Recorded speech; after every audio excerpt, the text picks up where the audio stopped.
Tema a Jehová toda la tierra. Teman delante de él todos los habitantes del mundo, porque él dijo, y fue hecho. Él mandó y existió. Jehová hace nulo el consejo de las naciones, y frustra las maquinaciones de los pueblos. El consejo de Jehová permanecerá para siempre, los pensamientos de su corazón por todas las generaciones. Bienaventurada la nación cuyo Dios es Jehová, el pueblo que él escogió como heredad para sí. Amén. Antes que nada debemos definir e identificar a Israel, que ha sido objeto de interminable confusión, increíble confusión, especialmente considerando el hecho de que la Biblia es muy clara. Permítame decirle quién es o quiénes son Israel. Son los descendientes de Abraham, Isaac y Jacob, la nación que llegó a conocerse por el segundo nombre dado a su antepasado Jacob, que es Israel. Ahora, al crear esta nación, Dios tomó 2 veces la decisión de apartar a una persona y elegir a otra. De los hijos de Abraham, él apartó a Ismael y eligió a Isaac. De los hijos de Isaac, Isaac apartó a Esaú y eligió a Jacob. Entonces debemos ser precisos. Israel es la nación que provino de Abraham, Isaac y Jacob.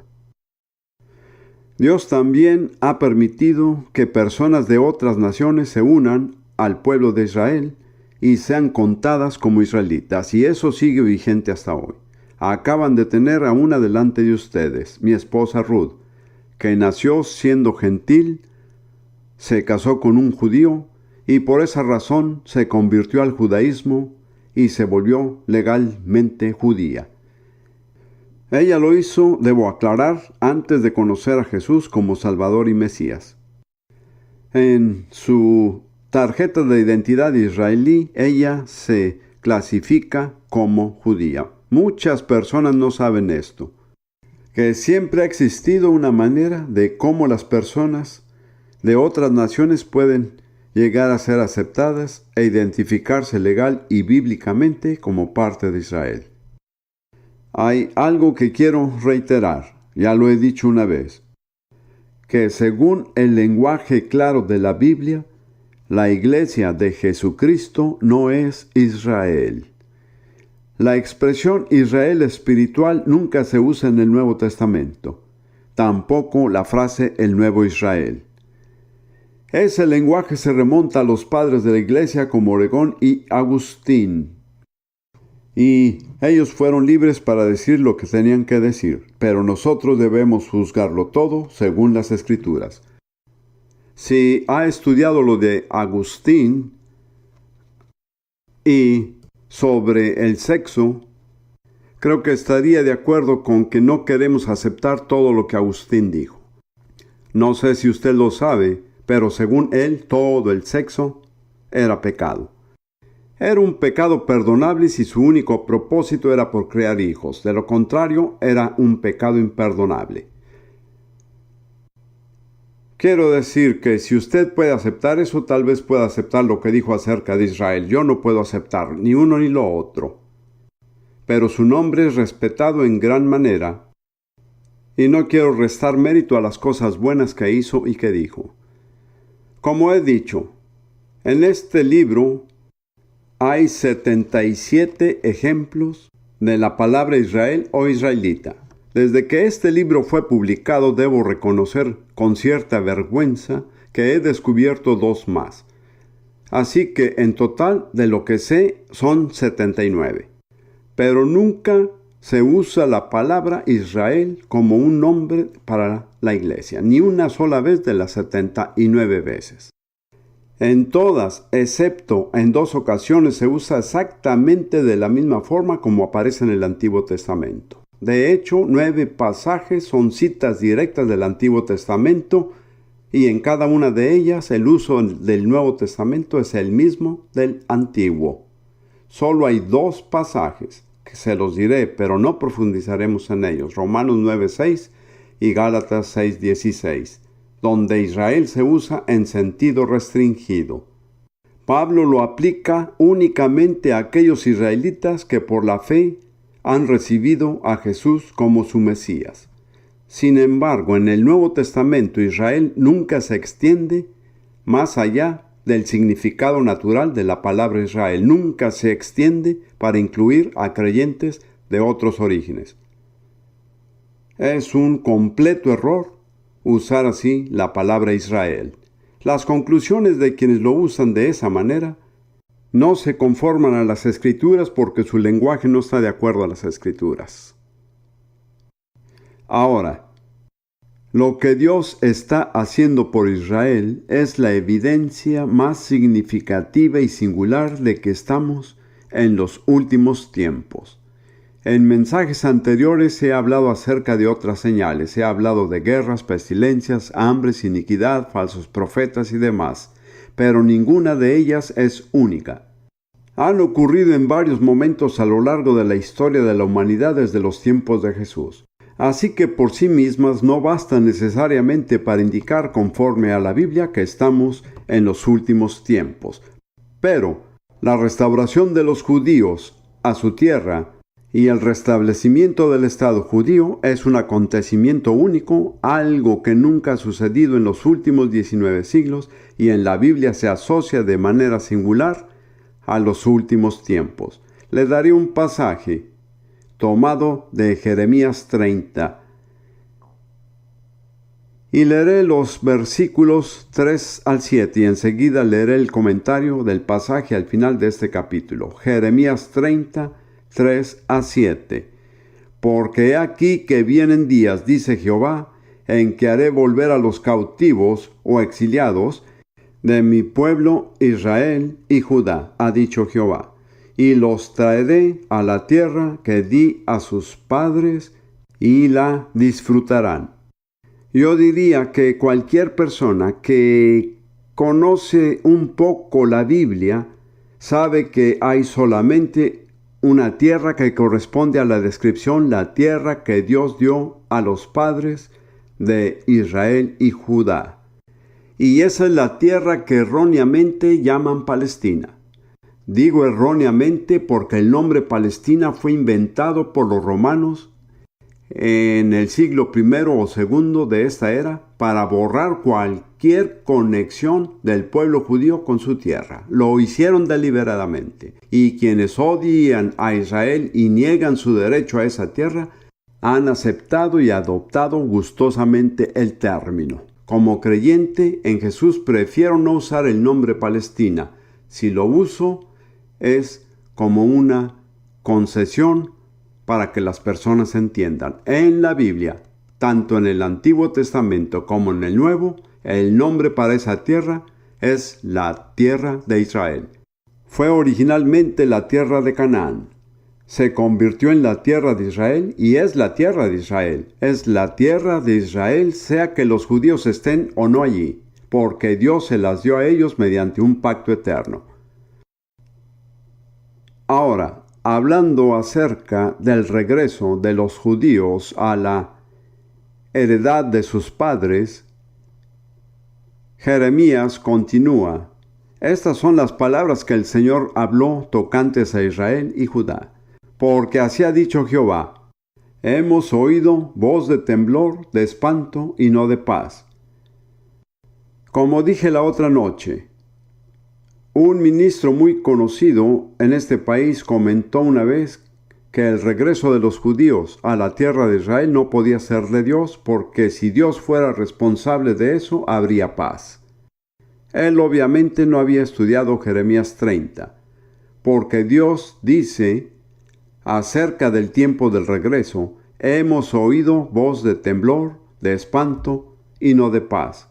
Y él prosigue con una expresión aún más fuerte: inquirid ahora, y mirad si el varón da a luz. Porque he visto que todo hombre tenía las manos sobre sus lomos como mujer que está de parto, y se han vuelto pálidos todos los rostros. Describe una situación tan horrible que aún los hombres se comportan como mujeres que están de parto. El siguiente versículo continúa: cuán grande es aquel día, tanto que no hay otro semejante a él, tiempo de angustia para Jacob, pero de ella será librado. Note que no es salvado de angustia, sino librado de ella. Tendrá que atravesar ese tiempo de angustia, pero Dios lo librará de él. Esa es la profecía. Y al final del capítulo, un comentario final en el versículo 24. La última parte del versículo dice: en el fin de los días entenderéis esto. En otras palabras, esta profecía no tendrá plena aplicación hasta que estemos en los últimos días. Así que la restauración del pueblo judío a la tierra de Israel, que ha tenido lugar en este siglo, es un testimonio divino de que estamos en los últimos días. Es un acontecimiento único y sin precedentes en los últimos 19 siglos. En cierto sentido, podría decir, según entiendo, que los judíos son el minutero del reloj de Dios. Y conforme observa los movimientos de ese minutero, sabe cuán cerca estamos de la medianoche. Yo diría que en cálculos humanos ahora mismo faltan unos 2 minutos para la medianoche. Examinemos un momento los propósitos de Dios para Israel. En 1 Crónicas 17, David elevó una oración al Señor. Solo voy a citar un fragmento de esta en 1 Crónicas 17, 21. Él dijo al Señor: ¿y qué nación se puede comparar con tu pueblo Israel? Es la única nación en la tierra que tú has redimido para hacerla tu propio pueblo. David afirma entonces que Israel es una nación única, que no hay ninguna otra nación como ella, porque es la única nación a la que Dios ha redimido para que sea su propio pueblo. ¿Cuáles fueron los propósitos de Dios al redimir a Israel? Veremos algunos de ellos en Éxodo 19, versículos 5-6. Dios habla al pueblo de Israel que está reunido junto al monte Sinaí después del Éxodo. Y él instruye a Moisés para que les revele su plan para ellos. Esto fue lo que dijo, Éxodo 19, 5-6. Ahora pues, si en verdad escucháis mi voz y guardáis mi pacto, seréis mi especial tesoro entre todos los pueblos, porque mía es toda la tierra. Así que Dios escogió a Israel para que fuera su especial tesoro. Y continúa diciendo: y vosotros seréis para mí un reino de sacerdotes y una nación santa. Así pues, el destino que Dios dispuso para Israel es que fuera un tesoro especial apartado para él, un reino de sacerdotes y una nación santa. Muchas veces he comentado esto con respecto a diferentes temas. Satanás puede muchas veces demorar los propósitos de Dios, pero al final nunca puede frustrarlos. Eso es cierto con respecto a Israel. Satanás ha buscado por todos los medios a su alcance frustrar los propósitos de Dios para Israel y aparentemente ha logrado tener mucho éxito, pero en última instancia, al final de la historia, los propósitos de Dios se habrán cumplido. Un especial tesoro, un reino de sacerdotes, una nación santa. Ahora vamos al Nuevo Testamento, donde encontraremos algunos rasgos especiales de Israel. En Romanos 3, versículos 1 y 2, Pablo plantea la pregunta: ¿qué ventaja tiene pues el judío o de qué aprovecha la circuncisión? Es decir, ser judío. Su respuesta es mucho, en todas maneras. Primero, ciertamente que les ha sido confiada la palabra de Dios. Me gusta la palabra confiar. Dios confió al pueblo judío la revelación de su palabra, los mensajes de Dios, las palabras que salieron de la boca de Dios. Eso es completamente único. Ninguna otra nación puede reclamar eso de ninguna manera. Esto solamente es cierto con respecto al pueblo judío de Israel. Pero según entiendo, ellos no eran poseedores de la palabra de Dios, sino administradores de la palabra de Dios. A ellos se les pedirá cuenta de lo que hicieron con la palabra de Dios. Al menos un israelita, el apóstol Pablo, reconoció claramente su inmensa y solemne responsabilidad en relación con la palabra de Dios, así lo expresa en Romanos 1:14. A griegos y a no griegos, a sabios y a no sabios soy deudor. Así que en cuanto a mí, pronto estoy a anunciaros el Evangelio también a vosotros que estáis en Roma. En otras palabras, Pablo dijo, yo estoy bajo una obligación divina, soy responsable de administrar la palabra de Dios que nos fue confiada, no para guardarla, sino para que la pongamos a disposición de todas las naciones. Debemos reconocer que Pablo fue un administrador fiel. Y luego en Romanos 9, versículos 4 y 5, Pablo enumera 7 honores particulares que el Señor ha concedido a Israel, y luego uno final, el honor supremo, 7 más 1. Él dice de sus parientes, según la carne, que son israelitas, de los cuales son o a quienes pertenece la adopción. Número 1, son el pueblo adoptado por Dios. Número 2, la gloria. Yo considero la palabra gloria como la presencia de Dios revelada a los sentidos humanos. Me interesa mucho esta palabra por mi formación en filosofía griega, no puedo ahondar en ello. Pero la palabra gloria en el Nuevo Testamento es doxa. En la filosofía de Platón significa lo que aparece o parece o es visto. Al juntar estos significados, la gloria de Dios es lo que Dios se revela a los sentidos humanos.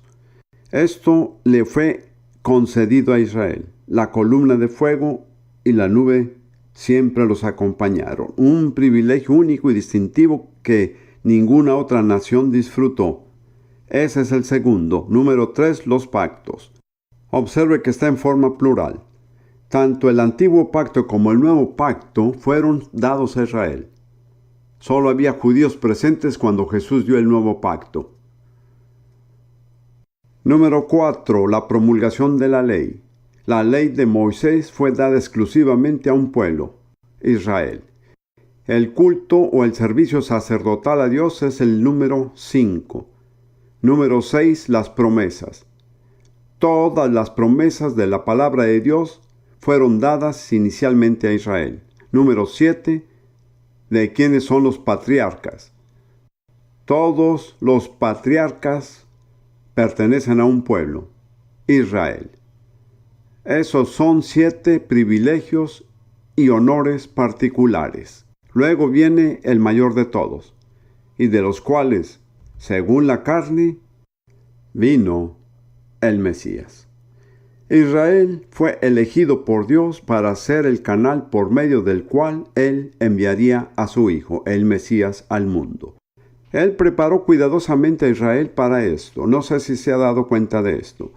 Estaba predicando una vez en Singapur a un grupo de chinos, similar al que se encuentra aquí esta noche. Cuando los miré, pensé que difícilmente podía haber, en 3 generaciones de sus antepasados, alguien cuyo ancestro no fuera un idólatra. Era toda su historia nacional. Entonces pensé que Dios nunca habría enviado a su Hijo a nacer en China. ¿Por qué?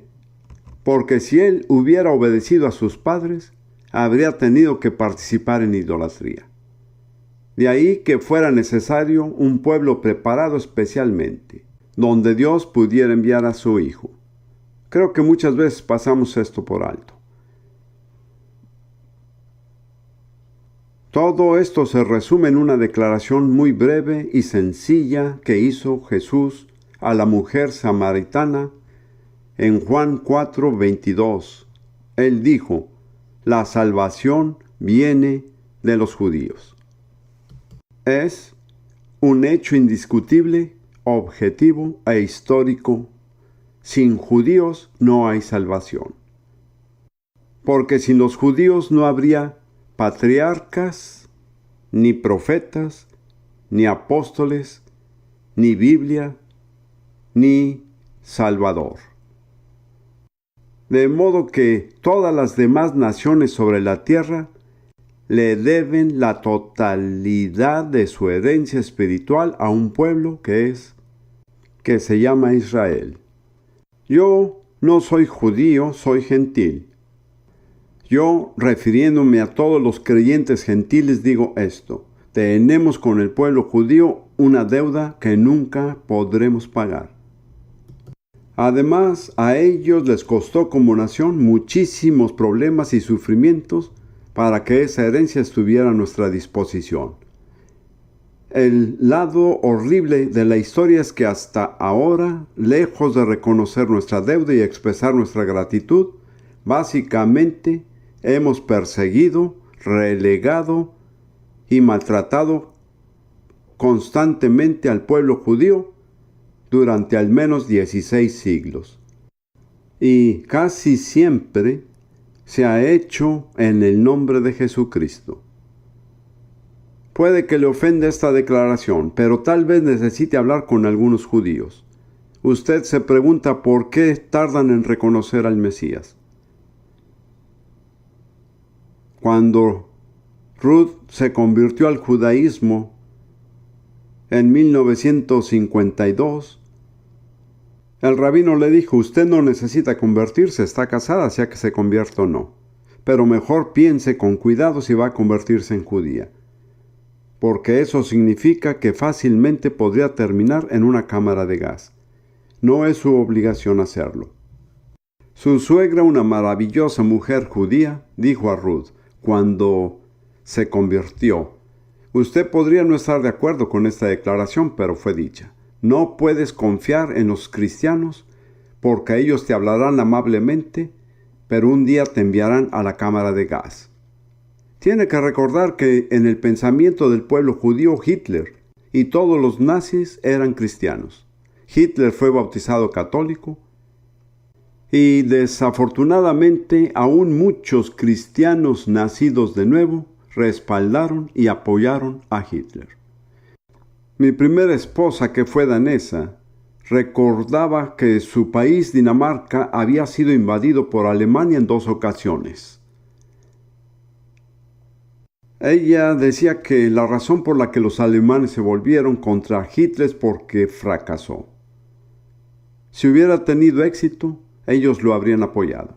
Puede que le parezca cínico, pero estoy citando la opinión de personas inteligentes y educadas. Y desafortunadamente la gran mayoría de cristianos profesantes hoy no tienen idea de la historia del antisemitismo. Pero básicamente es un fenómeno cristiano.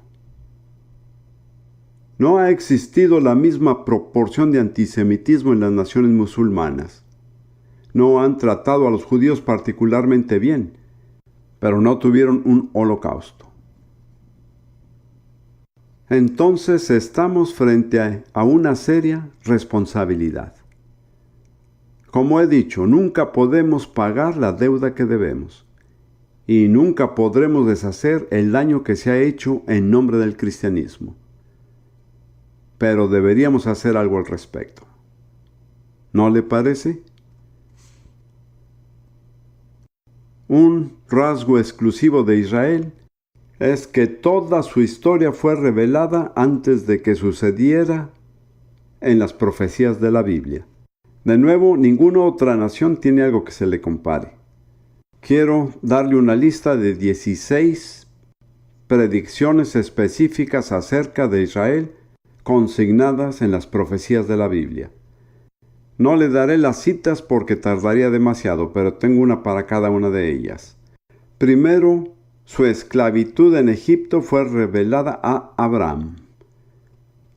Segundo, la liberación de su esclavitud con grandes riquezas también fue revelado a Abraham. Tercero, el hecho de que tomarían posesión de la tierra de Canaán fue revelado a Abraham. Cuarto, Moisés y otros predijeron que los israelitas se volverían a la idolatría en la tierra de Canaán, y así fue. Número 5. Fue profetizado que Dios establecería un centro de adoración en la ciudad de Jerusalén, lo cual hizo.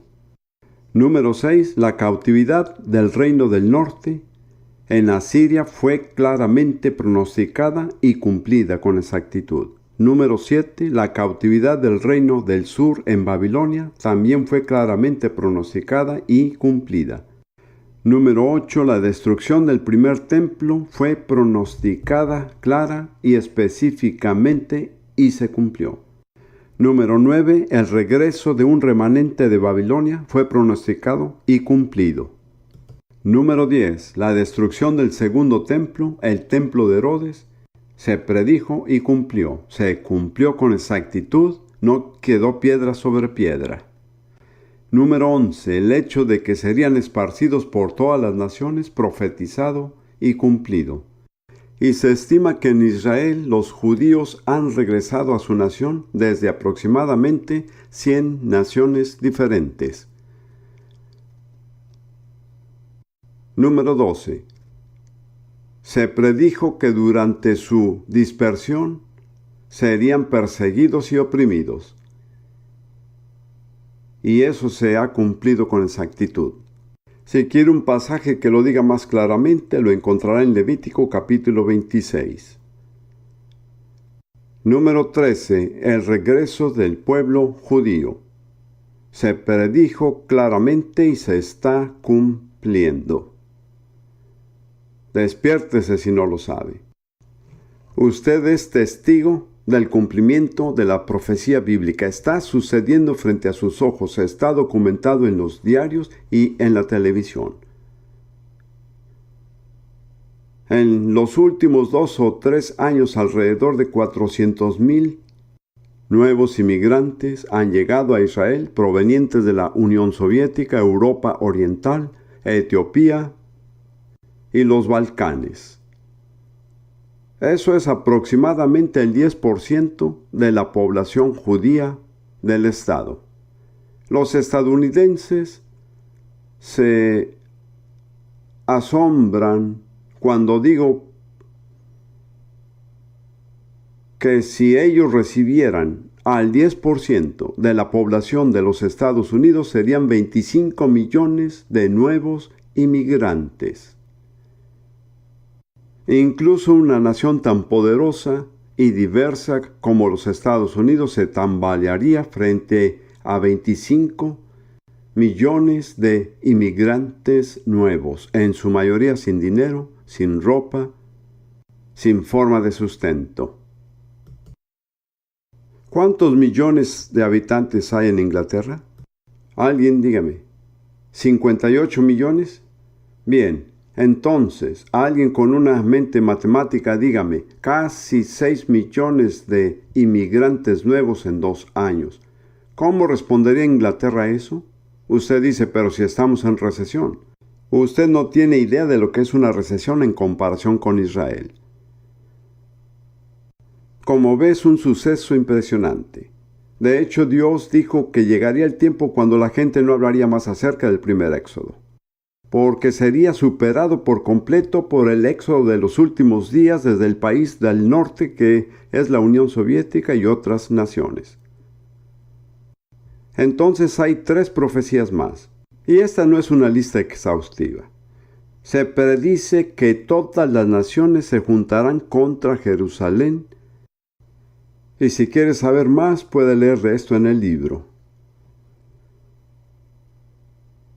Se predice también que habrá una revelación sobrenatural de Jesús como Mesías al pueblo de Israel colectivamente.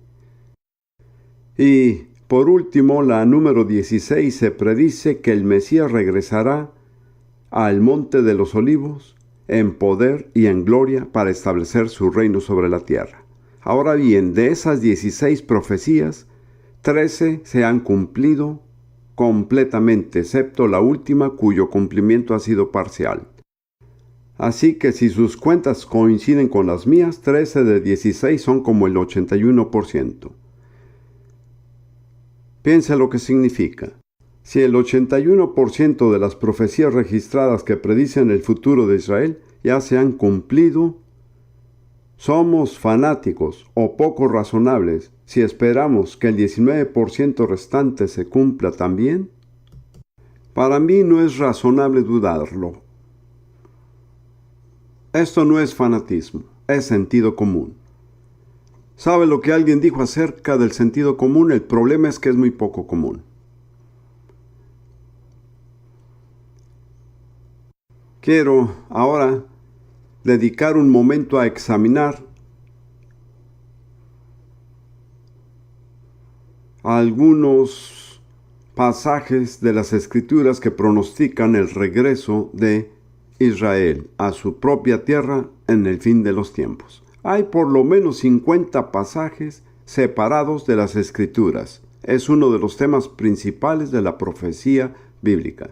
Sería imposible profundizar en esto, de modo que citaré solo 2 pasajes. El primero está en Oseas y por la gracia de Dios es breve.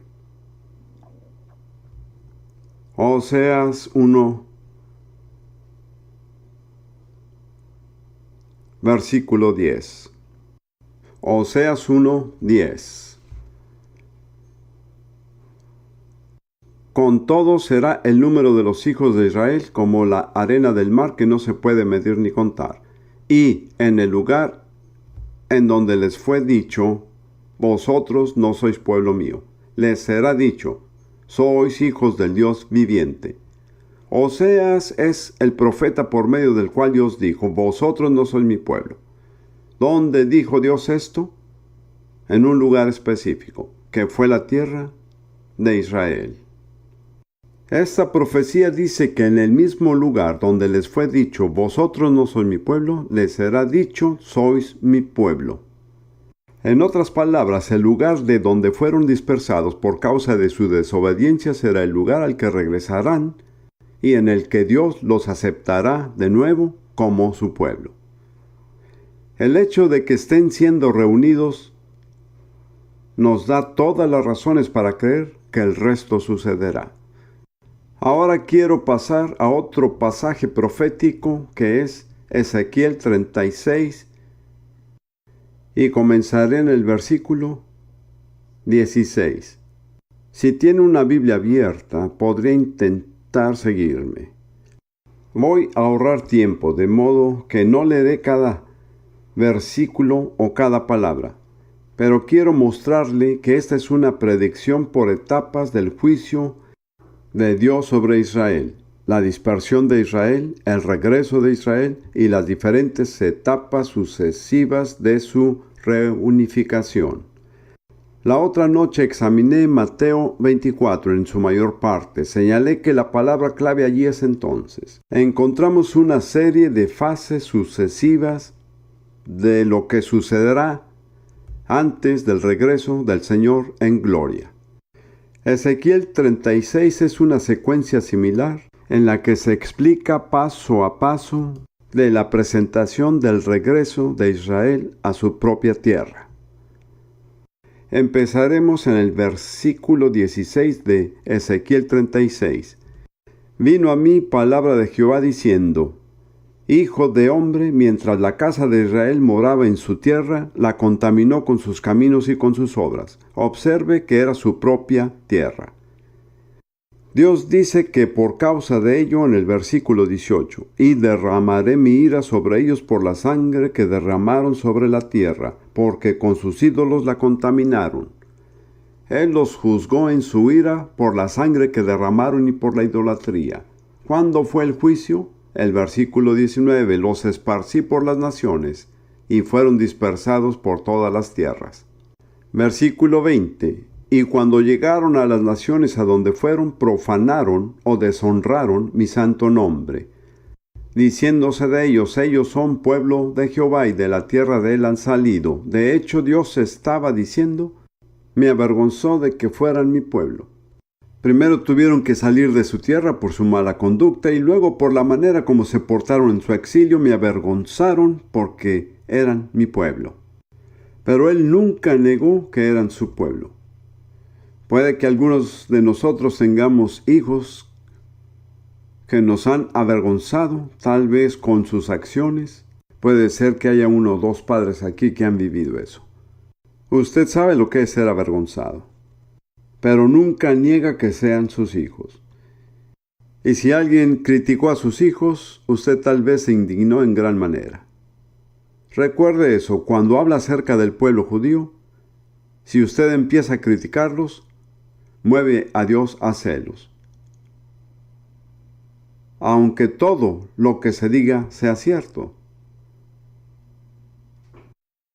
Versículo 21, Dios dice, pero he tenido dolor al ver mi santo nombre profanado por la casa de Israel entre las naciones a donde fueron. Dios dijo, voy a intervenir no porque ellos lo merezcan, sino para redimir la gloria de mi nombre. Esto debe entenderlo porque es el motivo primordial de todo lo que Dios hace por Israel. Hubo un artículo publicado en una revista británica llamada Christian hace unos 2 años. Enumeraba muchos de los defectos del Estado de Israel actual. En mi libro, mi comentario es que los profetas de Israel hicieron un trabajo muy exhaustivo. No les faltó nada. Pero los mismos profetas que pronunciaron la condenación, profetizaron la restauración. Es totalmente ilógico aceptar la condenación y rechazar la restauración. Versículo 22. Por tanto, di a la casa de Israel, así ha dicho Jehová el Señor, no lo hago por vosotros, oh casa de Israel, sino por causa de mi santo nombre. Ni piensen que se lo merecen, porque no es así. La razón por la cual hago esto es para redimir el honor de mi nombre y la verdad de mi palabra. Versículo 23. Y santificaré mi grande nombre, profanado entre las naciones, el cual profanasteis vosotros en medio de ellas, y sabrán las naciones que yo soy Jehová, dice Jehová el Señor, cuando sea santificado en vosotros delante de sus ojos. En otras palabras, voy a glorificar mi nombre por medio de lo que haré por ustedes a la vista de todas las naciones. Pero Dios nunca sugiere que ellos lo merezcan. Déjeme hacerle una pregunta. ¿Cuántos de ustedes merecen ser salvos? Algunos piensan que lo merecen, pero no fue así. Recuerdo cuando recién fui salvo, con mi trasfondo académico en Cambridge y mis logros académicos, tenía la impresión de que Dios había tenido suerte en encontrarme. Nunca le dije eso. Pero mientras más vivía conmigo mismo, más me daba cuenta de que Dios asumió una terrible responsabilidad al tomarme. De hecho, si yo hubiera sido Dios, no lo habría hecho. Y lo mismo es cierto de cada uno de ustedes, queridos hermanos y hermanas. No tienen nada de qué jactarse, y no tienen mérito alguno para reclamar su salvación. Por la gracia hemos sido salvos por medio de la fe, y esto no de nosotros, pues es don de Dios, no por obras para que nadie se gloríe. Porque somos hechura suya, creados en Cristo Jesús para buenas obras, las cuales Dios preparó de antemano para que anduviésemos en ellas. Así que no se jacte, y no se jacte contra Israel. Pablo nos advierte específicamente acerca de esto en Romanos 11. No asuma una actitud de superioridad, diciendo, bueno, se lo merecen. Hermanos y hermanas, si recibiéramos lo que merecemos, no estaríamos aquí esta noche. ¿No es verdad? Creo que es bueno recordarnos a nosotros mismos a veces que no merecíamos la gracia de Dios. De hecho, es imposible merecer la gracia. Si se merece, entonces no es gracia. Bien. Versículo 24. Dios explica cómo va a hacer esto. Los sacaré de entre las naciones, los reuniré de entre todos los pueblos y los haré regresar a su propia tierra. Note, es su propia tierra. Es su tierra ya sea que estén en ella o no. Nunca ha pertenecido a ningún otro grupo humano desde el día que Dios hizo su pacto. Muchos otros pueblos han vivido en ella, pero no les pertenecía. Versículo 25. Esparciré sobre vosotros agua limpia, y seréis limpiados de todas vuestras inmundicias, y de todos vuestros ídolos os limpiaré. Muchos cristianos tienen la impresión, la cual está cambiando, bueno, si los judíos van a regresar, que al menos se conviertan primero y acepten a Jesús como Mesías. No hay tal cosa. Dios dice, los haré regresar con vuestra inmundicia y con todos vuestros ídolos. Y cuando vuelvan, trataré con ustedes. Hay una razón práctica para eso, que a menudo no apreciamos, al ser tan individualistas en nuestra visión del cristianismo. Dios siempre ha tratado con Israel no solamente como un grupo de individuos, sino como un solo pueblo, unido por un pacto con Él y por un pacto los unos con los otros. Y así, cuando Dios va a tratar con Israel, lo hará finalmente con el pueblo entero como uno solo. Y para hacerlo, tiene que reunirlos en un mismo lugar. Solo hay un lugar lógico, y esa es su tierra. Creo que ese proceso de esparcir agua limpia ha comenzado. Creo que es la palabra de Dios. La palabra de Dios se compara al agua limpia. Jesús dijo a sus discípulos, vosotros estáis limpios por la palabra que os he hablado. He estado vinculado con Israel desde 1942 y he visto cómo suceden algunos cambios extraordinarios. En la década de los 40, muchas veces, si usted hablaba a un judío acerca de Jesús y mencionaba el nombre de Jesús, él escupía en su presencia en señal de desprecio y de odio. Pero esa actitud ha cambiado en gran medida, no totalmente. Y el tiempo en el que realmente empezó a cambiar, según mi observación, fue en 1967. ¿Qué sucedió en ese año? La Guerra de los 6 días, cuando Jerusalén recuperó el control judío. Esa fue una de las fechas más cruciales del siglo XX. Ahora, primero déjeme decirle que durante siglos los judíos no usaron la forma hebrea del nombre de Jesús, que es Yeshua, porque rehusaban admitir que él era judío. Ellos decían, él es gentil, es el Mesías gentil, no tiene nada que ver con nosotros. Se podía ver que usaban el nombre de Yeshua, sin usar la última letra, la dejaban fuera. Pero eso ha cambiado.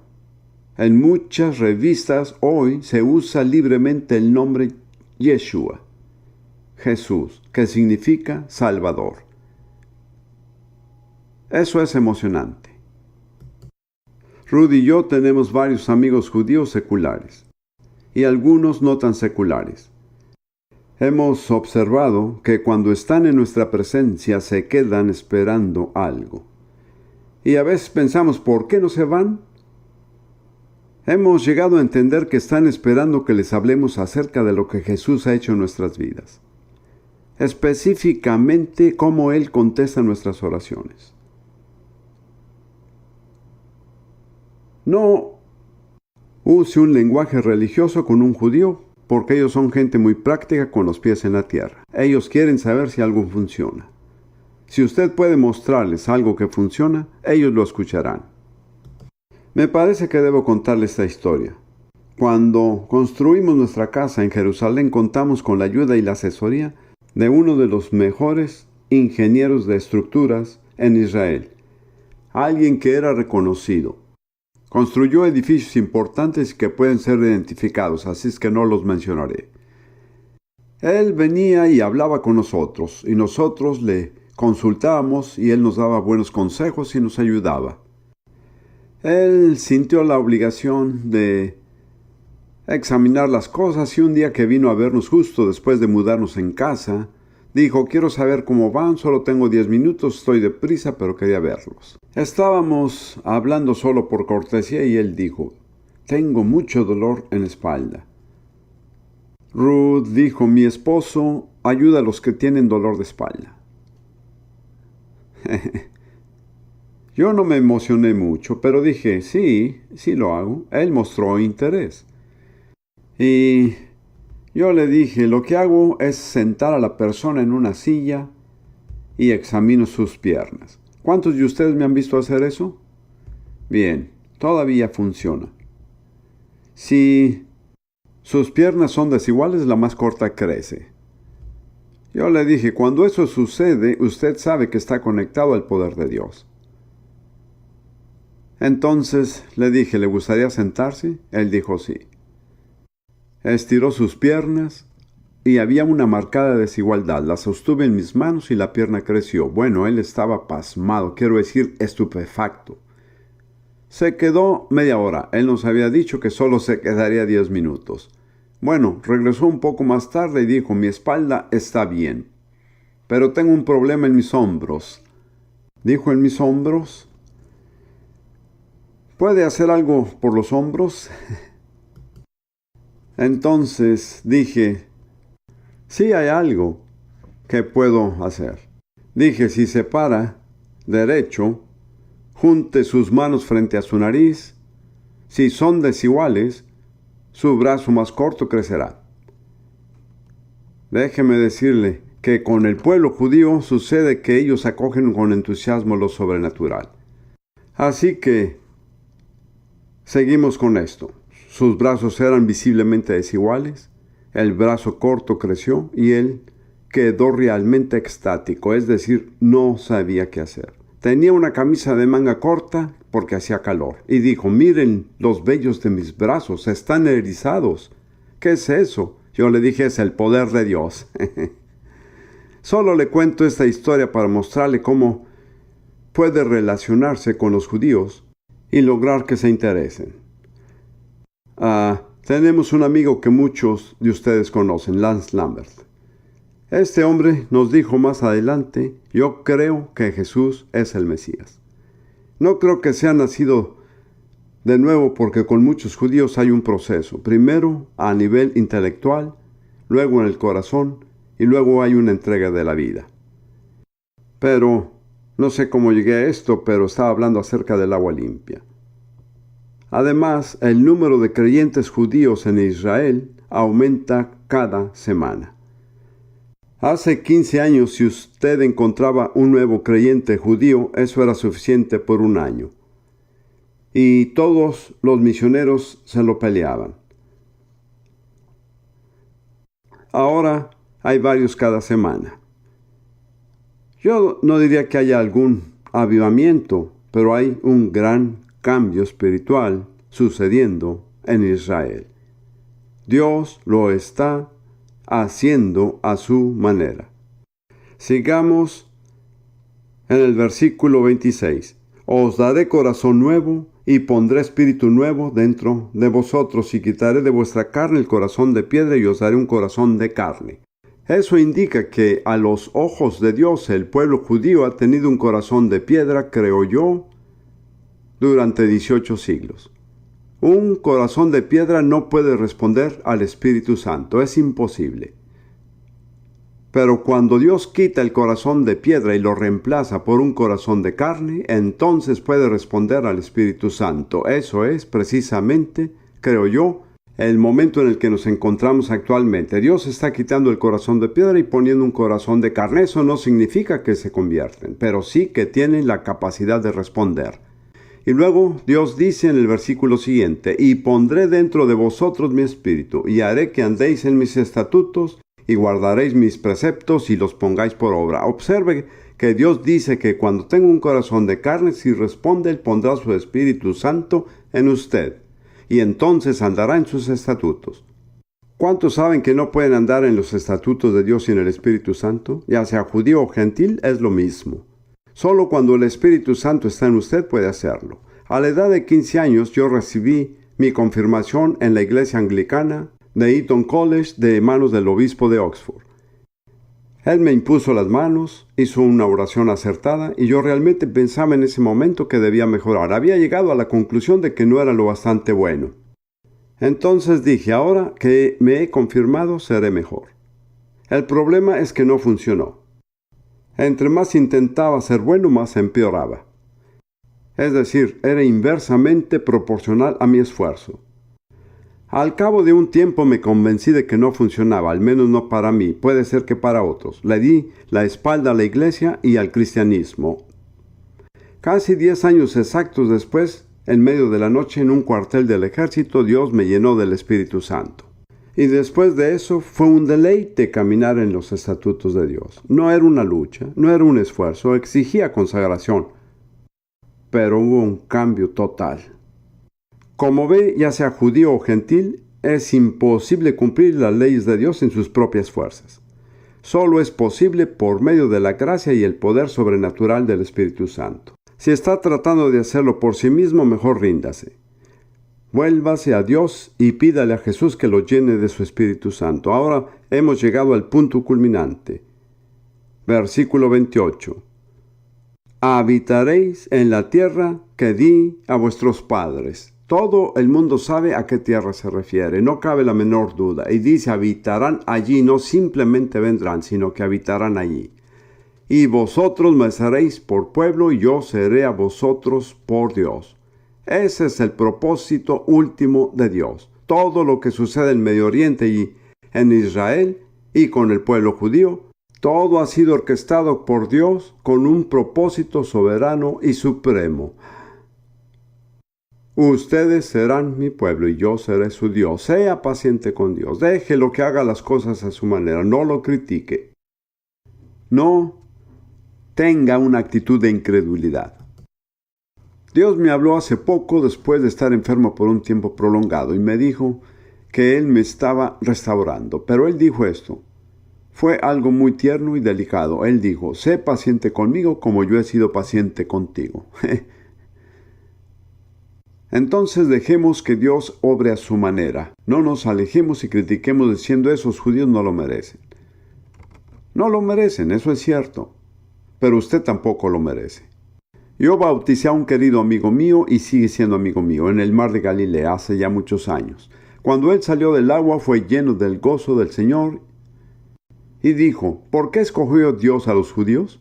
Yo dije, ¿por qué te escogió Dios? Nunca volvió a preguntarlo. Como ve, la elección de Dios es soberana. Él no consulta con nadie. Él no consulta al Consejo Mundial de Iglesias. Él no consulta a las Naciones Unidas. Yo creo personalmente que Dios siempre hace la elección correcta. Usted tendrá que decidirlo por sí mismo. Yo he estado casado 2 veces. Mi primera esposa está con el Señor. Y cada uno de mis matrimonios ha sido, en términos generales, feliz y exitoso. Pero yo nunca escogí a mi esposa. En ambos casos, Dios soberanamente me mostró con quién debía casarme. No digo que tengan que hacer lo mismo, pero pienso que Dios sabía que yo no era un buen juez del carácter. De modo que no me confió esa responsabilidad. Estoy muy agradecido por la esposa que Él me ha dado ahora. Dios la bendiga. Amén.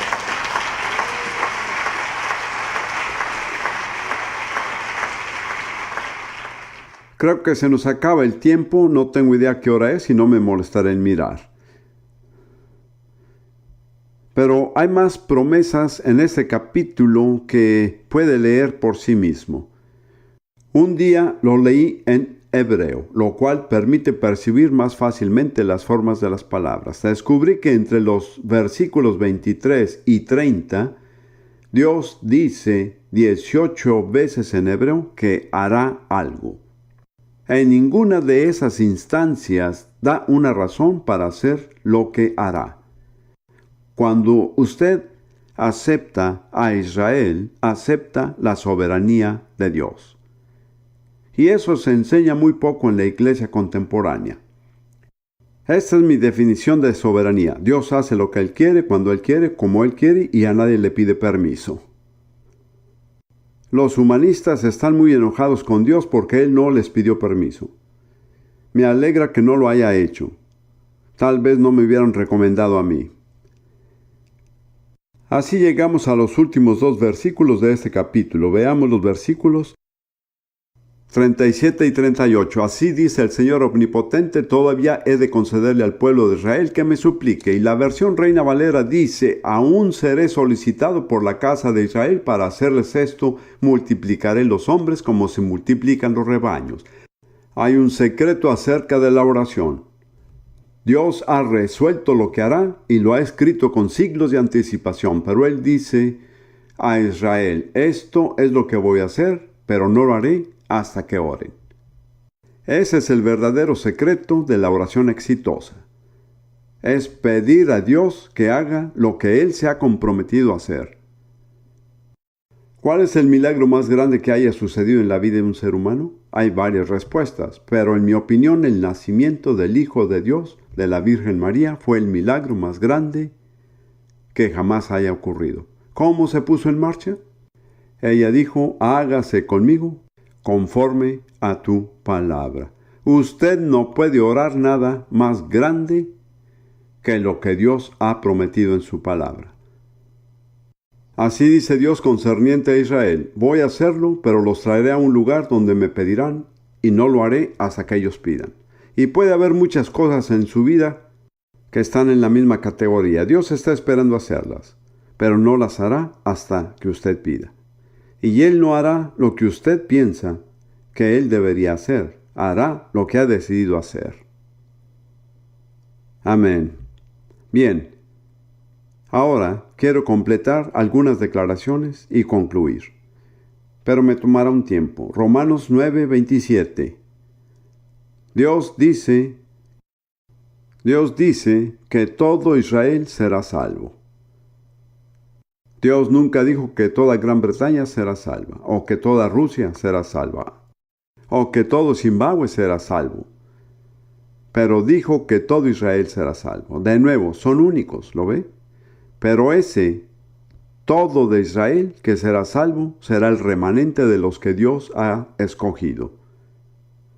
Y Pablo cita así a Isaías en Romanos 9:27 y dice, si fuera el número de los hijos de Israel como la arena del mar, tan solo el remanente será salvo. El remanente. Aquellos a quienes Dios ha escogido y ha designado para la salvación. No sé qué piense de la doctrina de la elección divina, pero está aquí en la Biblia. No puede eludirla. ¿Sabe usted por qué fue salvo? Porque Dios lo eligió. Si Dios no lo hubiera elegido, no habría sido salvo, sin importar lo que hiciera. ¿Por qué salvará Dios a todo Israel, ese remanente? Porque Él lo ha elegido. Usted tiene que preguntarse, ¿creo que Dios hace la elección correcta? Yo lo creo. Estoy feliz con la elección de Dios. No la cuestiono, no trato de decirle a Él cómo lo hubiera hecho mejor. Yo no leo la Biblia para verificar la teología de Dios o su ética. Pero hay muchas personas hoy que están haciendo eso. Y están expurgando la Biblia. La Iglesia Anglicana de Nueva Zelanda ha producido un libro de oración que no menciona el nombre Israel. Aparentemente piensan que Dios estaba incorrecto. También leí que la Iglesia Católica está produciendo un libro de oración donde se lee de un Dios asexual. Tendrán una versión asexual del Padre Nuestro. Estaremos orando, nuestros padres que están en el cielo. Eso no me interesa. Yo pienso que Dios sabe lo que hace. Yo pienso que Dios sabe lo que habla. Me impresiona lo que ha hecho en mi vida. Él ha hecho las cosas mucho mejor de lo que yo podría haberlas hecho si tenía que elegir. Así que estoy contento con la elección de Dios, no la critico. Tal vez en ocasiones diga, Dios, no entiendo, pero yo confío en ti. Y luego en Romanos 11, 25 y 26 que cité el otro día, Pablo dice, y esto se dirige específicamente a creyentes de origen gentil, eso quiere decir personas como usted y yo. Porque no quiero, hermanos, que ignoréis este misterio. Este es un secreto revelado. ¿Alguna vez se ha detenido a examinar cuántas veces Dios dice, no quiero que ignoréis? Tal vez una docena de pasajes, ¿sabe? Lo interesante que he notado es que casi todo lo que Él dice a la iglesia, no quiero que ignoréis. La iglesia lo ignora. La situación no ha cambiado en 19 siglos. Porque no quiero, hermanos, que ignoréis este misterio para que no seáis arrogantes en cuanto a vosotros mismos, que ha acontecido a Israel endurecimiento en parte. Recuerde que nunca ha sido total. En todas las generaciones ha habido judíos que han reconocido a Jesús como Mesías. Pero, como señalé el otro día, siempre que habla del rechazo o juicio de Israel, hay siempre una palabra que sigue como hasta. No será permanente. Endurecimiento en parte hasta que haya entrado la plenitud de los gentiles. Entonces, Dios tiene un orden. No estoy seguro si entiendo todas las implicaciones, pero Él dice que vamos a juntar toda la cosecha de los gentiles de cada nación. Y luego, justo al final, todo Israel se volverá a Él. Entonces, puede que no le mencione mucho la salvación de Israel, pero si usted trabaja para proclamar el Evangelio a otras naciones, está indirectamente trabajando por la salvación de Israel. Porque Israel no será salvo como nación. Muchos están siendo salvos como individuos, hasta que cada gentil designado por Dios para la salvación haya entrado.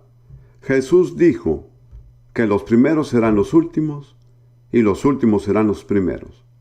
Así es que Israel fue primero y como nación rechazaron y llegaron a ser los últimos, pero los últimos van a ser los primeros. No puede descifrar esto, es demasiado profundo, pero yo lo creo. Después Pablo dice en el versículo 26, y luego todo Israel será salvo. Y él cita un pasaje de Isaías. Si cree realmente en la Biblia, me gustaría que repitiera esto conmigo, como un gesto de humildad. Son solo 4 o 5 palabras.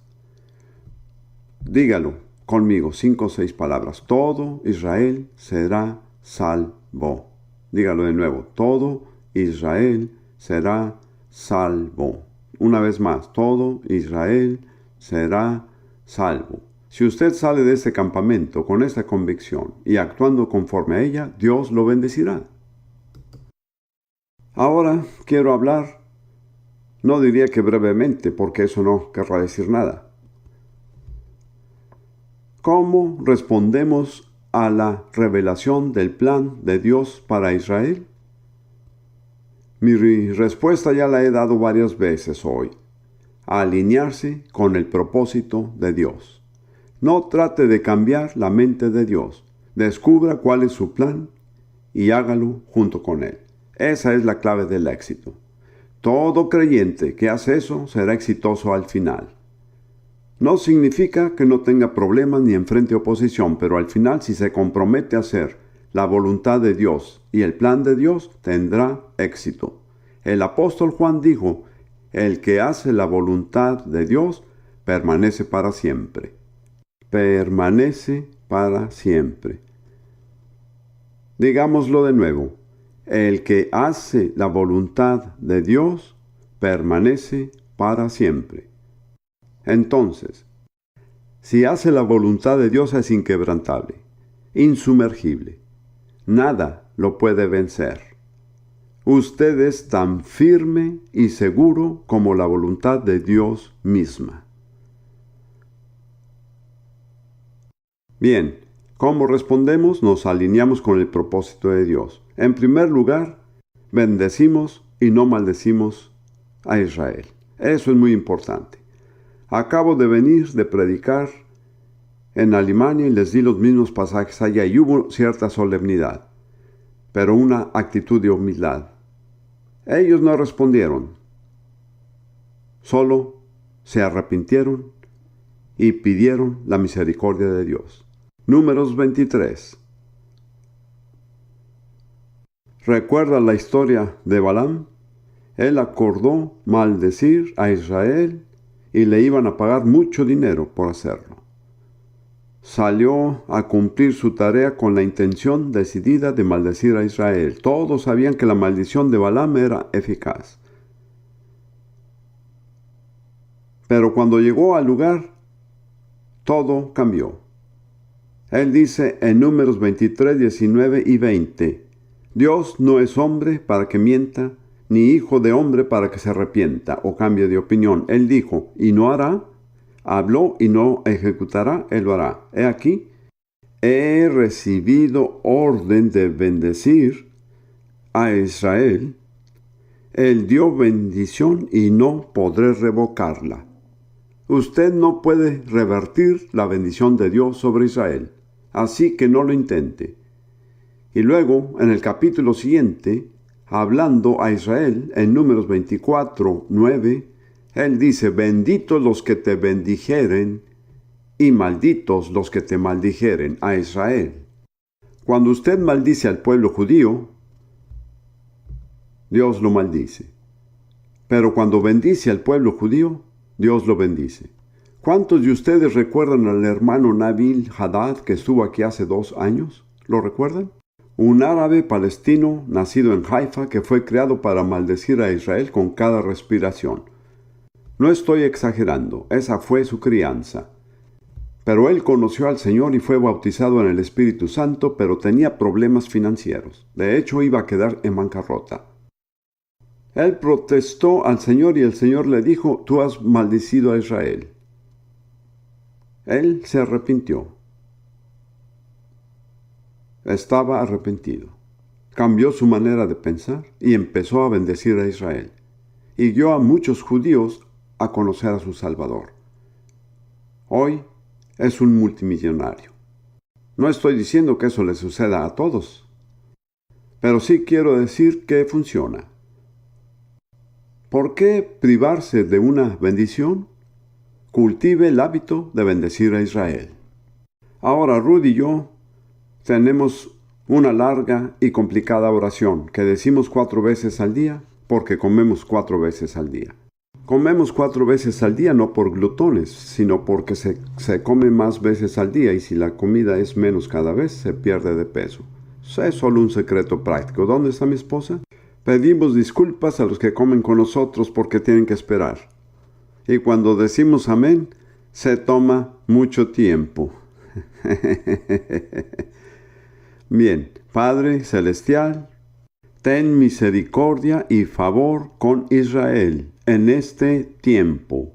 Esto está basado en el Salmo 102:13 y los siguientes.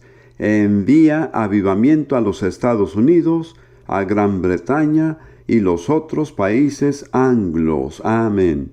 Palabra que me fue dada en 1953 y que compartiré después con la ayuda de Dios. Creo en orar por lo que Dios dijo que hará. El que esparció a Israel ahora lo reúne y lo cuidará como cuida el pastor a su rebaño. ¿Quiere decirlo con nosotros? El que esparció a Israel ahora lo reúne y que lo cuidará como cuida el pastor a su rebaño. Amén. Amén.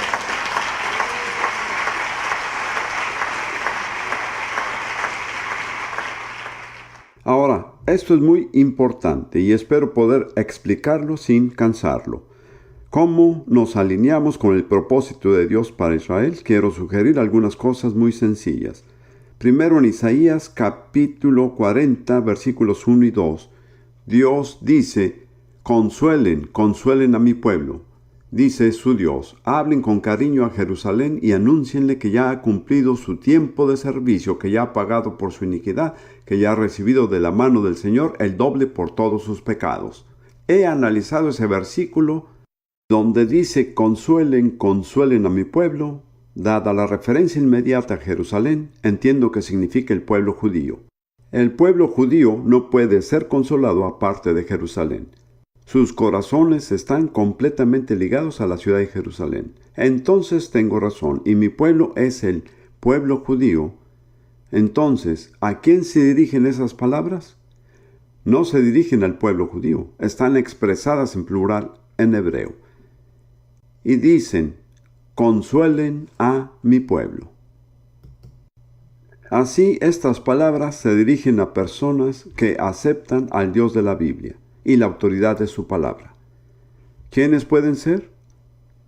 Usted y yo, así es, personas como nosotros, los cristianos creyentes. Y entonces, ¿qué dice Dios? Él dice, consuelen a mi pueblo, Israel.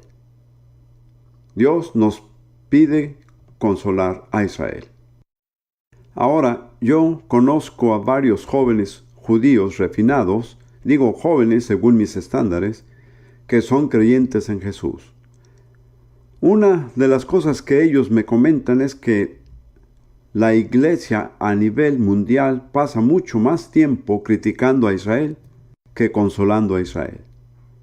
No estamos llamados a criticar, sino tenemos un mandamiento a consolar. ¿Aceptará esa responsabilidad? Y ahora un pensamiento muy profundo e importante acerca del juicio de Dios a las naciones. En Joel capítulo 3, versículos 1 y 2, el profeta dice, porque he aquí que en aquellos días y en aquel tiempo en que haré volver la cautividad de Judá y de Jerusalén. Observe que una vez más se trata del período del regreso de los judíos. Reuniré a todas las naciones, es decir, a los gentiles, y las haré descender al valle de Josafat. Y el nombre Josafat significa Jehová juzga. Es el valle del juicio de Dios. Y allí entraré en juicio con ellas. Ahora, ¿por qué será que Dios juzgará a las naciones? Por un asunto específico. A causa de mi pueblo y de Israel mi heredad, a quien ellas se esparcieron entre las naciones y repartieron mi tierra. Dios dice, mi pueblo, mi tierra. Y voy a pedir cuentas a las naciones por lo que han hecho a los judíos. Él dice, los esparcieron entre las naciones y repartieron mi tierra. Cuando él dice mi tierra, ¿a qué tierra se refiere? A la tierra de Israel, que él siempre llama mi tierra. Ahora bien, ¿cuál es el término moderno para dividir la tierra de Israel? Hay una frase política que se usa y que empieza con P, parcelación. Entonces Dios va a juzgar a las naciones que se han repartido la tierra de Israel. Siento decirlo, pero Gran Bretaña será el número 1 de la lista, porque después de la Segunda Guerra Mundial, Gran Bretaña recibió un mandato de velar por la tierra bíblica de Israel y preparar el camino para que se convirtiera en el hogar nacional del pueblo judío. Este fue un mandato de la Liga de Naciones. Y en 1922, Winston Churchill, el secretario británico de Asuntos Exteriores, hizo un plan en el cual dividió la tierra y entregó el 76% a un estado totalmente árabe que fue llamado Transjordania, que ahora se llama Jordania. Así, de la totalidad del territorio, solo el 24% quedó disponible para el pueblo judío, porque ningún judío puede vivir en el estado de Jordania. Y luego, en 1947, las Naciones Unidas decidieron dividir el 24% y le dejaron a Israel menos del 12%. Dios dice, voy a juzgar a las naciones que se han repartido mi tierra, porque, dice él, es mi tierra. Yo soy el que determina a quién pertenece y quién vivirá allí. Y es una arrogancia de las naciones usurpar mi derecho. Ahora, muchos no se dan cuenta, pero en Mateo 25, la última parte de ese gran capítulo, Jesús se refiere específicamente a esta profecía de Joel 3. No cabe duda que así será. Dijo en Mateo 25:31, cuando el Hijo del Hombre venga en su gloria y todos los santos ángeles con él, entonces se sentará en su trono de gloria y serán reunidas delante de él todas las naciones. Esa es la escena de Joel 3:1, cuando él viene como rey. Tiene que recordar que en el orden bíblico, el rey es siempre el juez. En nuestros sistemas políticos actuales separamos la autoridad secular y el juez. Pero en la Biblia el rey es siempre el juez. Cuando él venga como rey, una de las primeras cosas que va a hacer es juzgar a las naciones que estén todavía sobre la tierra en ese momento. Su juicio consistirá en determinar una cosa: cuáles naciones serán admitidas en su reino y cuáles serán excluidas de su reino. Las naciones que van a ser admitidas son las naciones del Cordero, sentadas a su mano derecha. Las naciones que van a ser excluidas son las naciones cabras, que pone a su izquierda. ¿Cuál es el principio para dividirlas?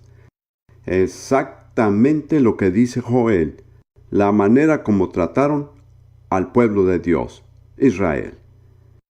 Así que dice a los que fueron bondadosos con los judíos: de cierto os digo que en cuanto lo hiciste a uno de estos mis hermanos más pequeños, a mí lo hicisteis. Y luego dice a quienes no fueron bondadosos con ellos: de cierto os digo que en cuanto no lo hiciste a uno de estos más pequeños, tampoco a mí me lo hicisteis. Las naciones oveja irán a la vida eterna y las naciones cabra irán al castigo eterno.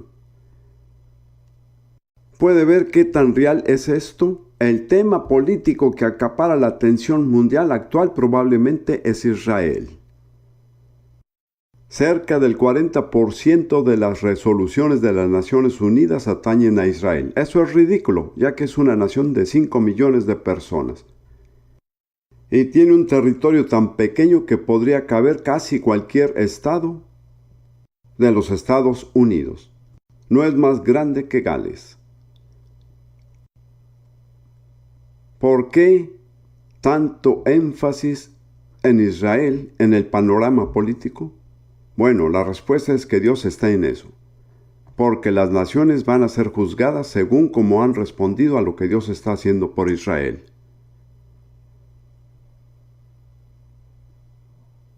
Quiero comentar algo personal tocante a esto. Jesús dijo: mis hermanos. Y él se refirió al pueblo judío. Después de todo, según la carne, ellos son sus hermanos y hermanas. Y recuerde que aún en la eternidad va a ser llamado el león de la tribu de Judá. Él nunca pierde esa identidad. Pues bien, quiero compartir algo que es objetivo y personal. Hace unos años, en Jerusalén, me desperté hacia las 2 de la madrugada con una extraña emoción. Me sentía muy emocionado. Me preguntaba, ¿qué me emociona tanto? Y me vino el pensamiento: estás emocionado porque todo el cielo está emocionado y estás participando en la emoción celestial. Y dije, ¿y por qué está emocionado el cielo? La respuesta fue: el cielo está emocionado porque Jesús está emocionado. Y dije, bueno, ¿y por qué está emocionado Jesús? La respuesta clara fue: porque la hora de su reconciliación con sus hermanos está cerca. ¿Se imagina lo que significa para él que ha sido repudiado y rechazado por sus propios hermanos durante 19 siglos? En realidad, él ha tenido muy poco acceso a ellos. Ellos lo han excluido. Pero ahora está emocionado. ¿Puede creer que Jesús se emocione? Yo sí. ¿Por qué está emocionado? Pronto va a reconciliarse con sus hermanos y hermanas judíos.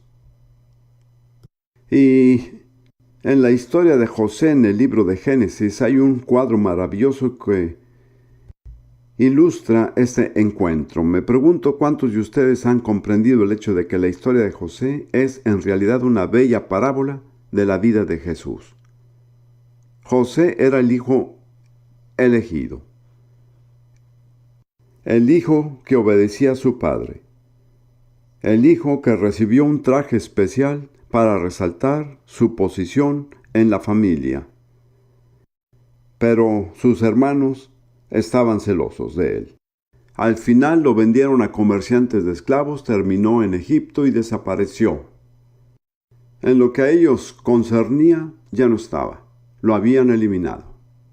Ya en Egipto, después de ir a la cárcel, fue exaltado a la posición más elevada del imperio egipcio. En un día. Dios no tarda cuando llega su tiempo. Él tenía bajo control todo el sistema de Egipto. Entonces, Dios permitió una hambruna en la tierra de Canaán.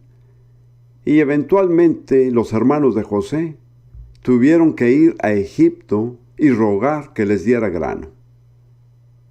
Y cuando llegaron ahí, ¿con quién tenían que hablar? Con José, pero él se vestía como un egipcio y hablaba como un egipcio. Ellos no tenían idea de que él entendía hebreo, no tenían idea de quién era. La primera vez que hablaron con él, los devolvió y mandó que volvieran una segunda vez.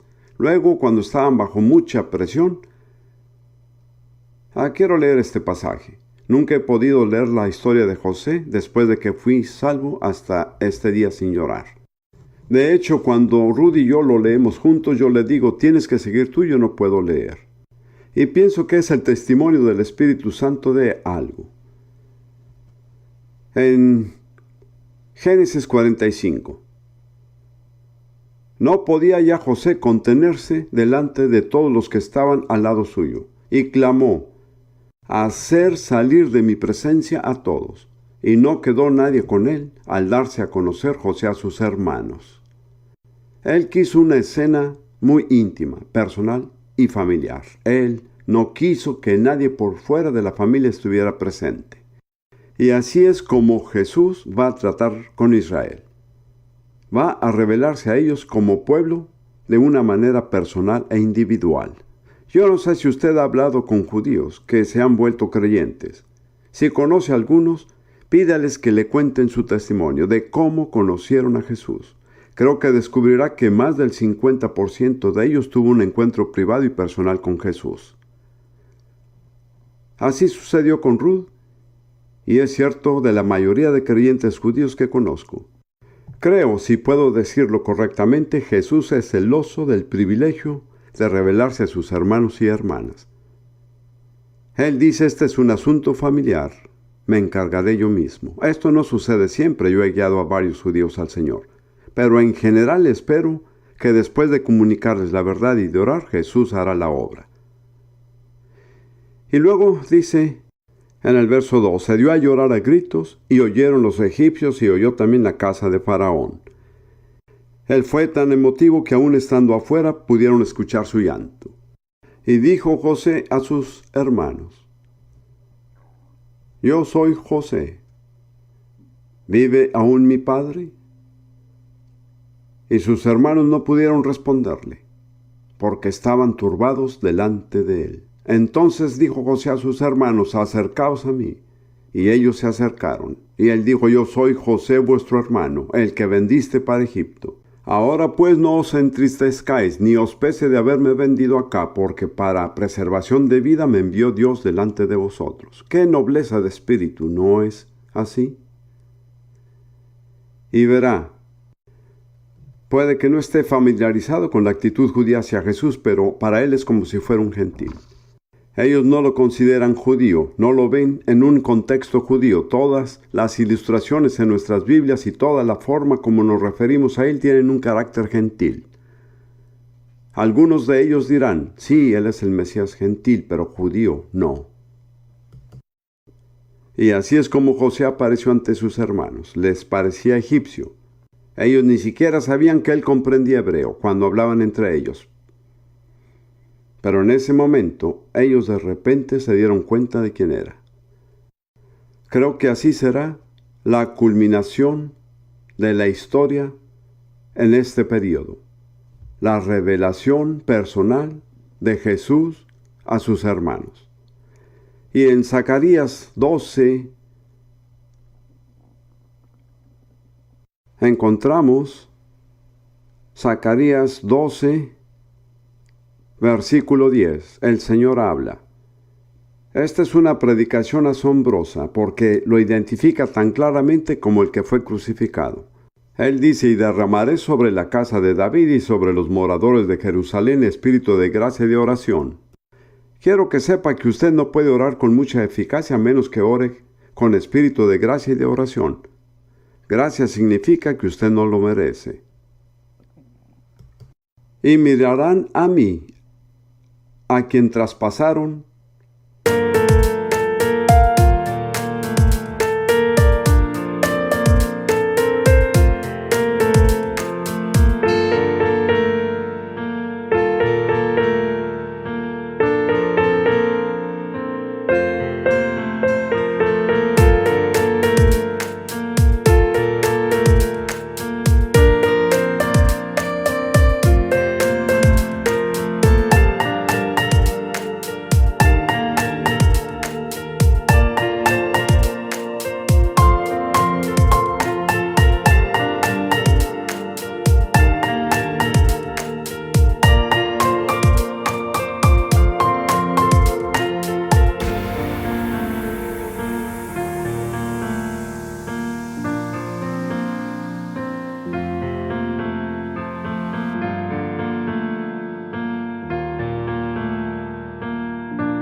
y llorarán como se llora por un hijo unigénito, afligiéndose por él como quien se aflige por el primogénito. Esa será la revelación directa y personal de Jesús por medio del Espíritu Santo a su pueblo Israel de forma colectiva. Terminará con un tiempo de duelo. Según la costumbre judía, si un miembro de la familia muere o un padre muere, ellos tienen lo que se llama un Shabbat, que consiste en hacer duelo por 7 días. En realidad, este capítulo describe lo que es un Shabbat para todo Israel. Y luego una declaración más en Zacarías capítulo 13, versículo 6. Y le preguntarán: ¿qué heridas son estas en tus manos? Y él responderá: con ellas fui herido en casa de mis amigos. Eso es tan hermoso porque la palabra que se traduce amigos no significa las personas a las que amo, sino las personas que me aman. Entonces lo que Jesús dice es: yo sé que ustedes en realidad me aman. Ha habido separación entre nosotros a lo largo de todos estos siglos, pero yo los recibo como quienes me aman realmente. ¡Qué gracia! ¿Puede imaginarse lo que emociona a Jesús? ¿Cómo reaccionaría si hubiera estado separado de su familia durante muchos años, que ellos lo hubieran excluido y hubieran llegado a la conclusión de que ya no existía? Y de alguna manera Dios organiza todo para un encuentro con sus hermanos y hermanas. Ellos han sido malos, violentos, maliciosos, y Dios le dio la gracia para decir: yo sé que ustedes en realidad me aman, y no fue su intención hacerme daño. Eso sería muy profundo. Creo que debemos entender que el Señor tiene sentimientos. Él es muy real. En cierto modo, Él es muy humano. Eso es lo que Él espera. Entonces, ¿cómo responderemos? ¿Nos alinearemos con el propósito de Dios? Especialmente, amigos, oraremos. Usted sabe lo que dice en Salmo 122:6: pedid por la paz de Jerusalén. Luego dice: sean prosperados los que te aman. Aquí también, ¿por qué rechazar una oferta de prosperidad? Dios dice: si oran de la manera como quiero que oren por Jerusalén, los prosperaré. Quiero dar testimonio de que esto funciona. Eso sucede porque se ha alineado con el propósito de Dios. Y para terminar, Isaías 62, versículos 6 y 7, Dios dice: sobre tus muros, oh Jerusalén, he puesto guardas. Todo el día y toda la noche no callarán jamás, hasta que restablezca Jerusalén y la ponga por alabanza en la tierra. El puesto de guarda es una posición de gran honor y Dios escoge sus guardas. Él dice: he puesto guardas sobre tus muros y su misión es clamar a mí día y noche. El plan de Dios para Jerusalén no va a cumplirse hasta que oremos día y noche.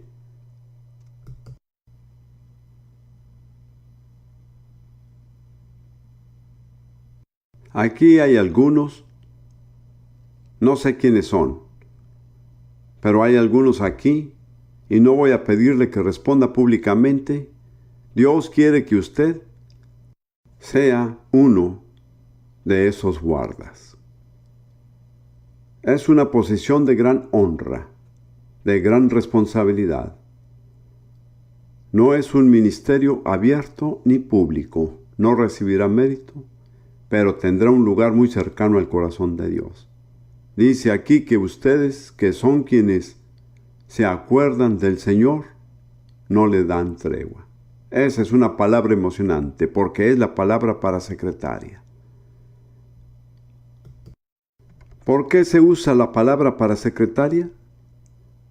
¿Cuál es el trabajo de una secretaria? Es velar por la agenda de su jefe y recordarle de sus compromisos y decirle: recuerde que el director de la planta viene mañana a las 10 en punto. El jueves es el cumpleaños de su esposa, recuerde comprarle rosas. Entonces, ¿qué hace una secretaria? Conoce la agenda de su jefe y se la recuerda. Y como centinela sobre los muros de Jerusalén, tiene que conocer la agenda del jefe, está en la Biblia. Tiene que recordarle día y noche: Señor, tú has prometido, tú has dicho, tú estás reuniendo a Israel, tú los guardarás, tú restaurarás a Jerusalén y esta tierra florecerá como una rosa. Es un gran honor ejercer esa posición. Yo no puedo designarla, sino que Dios hace su elección. Quiero sugerirle a todos que estén abiertos a que Dios lo señale y diga: quiero que tomes tu posición sobre los muros de Jerusalén.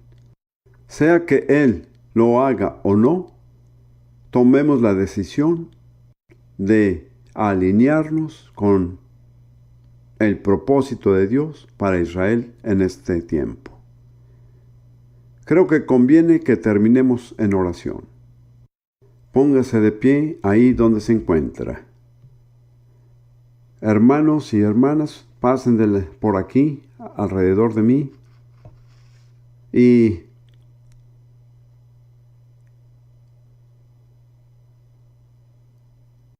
hermanos y hermanas, si Dios les da algo, yo les dejo orar a ustedes. Estemos abiertos al Espíritu Santo. Ahora vamos a orar.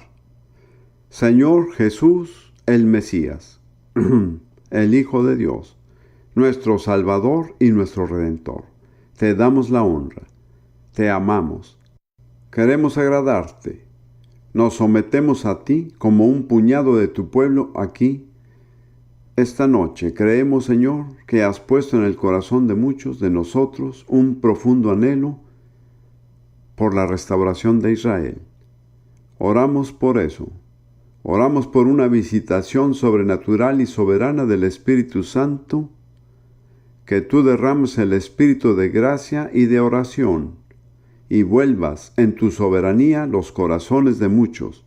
Revélate, Señor, y bendice a Israel, no porque ellos lo merezcan, sino porque tu nombre sea glorificado.